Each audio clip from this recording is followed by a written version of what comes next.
দেশের বিভিন্ন এলাকায় বেড়েই চলেছে হামের প্রাদুর্ভাব।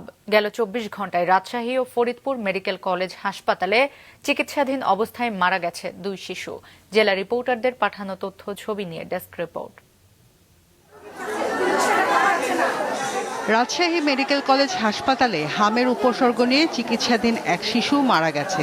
হাসপাতালটিতে এখনো চিকিৎসাধীন রয়েছে ১৩২ জন রোগী। গত ২৪ ঘন্টায় সাসপেক্টেড হামের নতুন কেস ভর্তি ২০। গত ২৪ ঘন্টায় সাসপেক্টেড হামের ডিসচার্জ হয়েছে ৪। গত ২৪ ঘন্টায় সাসপেক্টেড হামে মৃত্যুবরণ করেছে একজন। এখন রাজশাহী মেডিকেল কলেজ হাসপাতালে ভর্তি রোগী রয়েছে ১৩২। সাসপেক্টেড হামের ভর্তি রোগী ১৩২। চাঁপাইনবাবগঞ্জের ২৫০ শয্যা বিশিষ্ট হাসপাতালে হাম আক্রান্ত রোগী ভর্তির সংখ্যা বেড়েই চলছে। গেল ২৪ ঘন্টায় আরও ১৭ রোগী হামে উপসর্গ নিয়ে ভর্তি হয়েছে। চিকিৎসা নিচ্ছেন ৫৮ জন। এছাড়া হাম আক্রান্ত ৩ রোগীকে রাজশাহী মেডিকেল কলেজ হাসপাতালে ভর্তি করা হয়েছে। হাসপাতালে ভর্তি হওয়ার পরে এখানে অনেক ভিড়, যে সিট পাওয়া যাচ্ছে না। একজন যাবে, তারপরে তো আরেকজন যাবো, কারণে অনেকক্ষণ দাঁড়িয়ে থাকতে হয়েছে। তো ডাক্তারের কাছে যেতে অনেক সমস্যা হয়ে গেছে।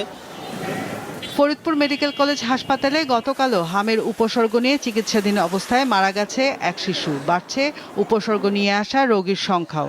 গেল ২৪ ঘন্টায় আরও ১০ জন হাম উপসর্গ নিয়ে ভর্তি হয়েছে। চিকিৎসা নিচ্ছে আক্রান্ত ২৩ শিশু। ফরিদপুর সিভিল সার্জন জানান, হামের উপসর্গ নিয়ে এ পর্যন্ত বিভিন্ন হাসপাতালে ৬৫ জন রোগী ভর্তি রয়েছে। গতকাল মেডিকেল কলেজ হসপিটালে একজন রোগী মারা গিয়েছে, তার বয়স ৭ মাস। রোগীটার স্যাম্পল আমরা ঢাকাতে পাঠাইছি ল্যাব কনফার্মেশনের জন্য। ক্লিনিক্যালি পেডিয়াট্রিক্সের ডক্টররা সাসপেক্ট করেছে যে পেশেন্টটা মিজেলস বা হামেরই ছিল। ময়মনসিংহ মেডিকেল কলেজ হাসপাতালে গেল ২৪ ঘন্টায় ভর্তি হয়েছে আরও ২৬ জন। এ নিয়ে চিকিৎসাধীন রয়েছেন ৭৯ জন। এদিকে নেত্রকোনায় হামে আক্রান্ত হয়ে বিভিন্ন হাসপাতালে ভর্তি রয়েছে ১৩ জন। এছাড়া উপসর্গ নিয়ে চিকিৎসাধীন রয়েছে আরও ৩১ জন রোগী।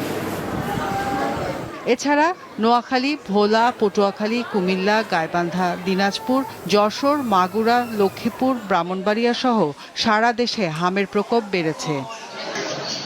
রওশন জাহান মিষ্টি, মাছরাঙা নিউজ ডেস্ক।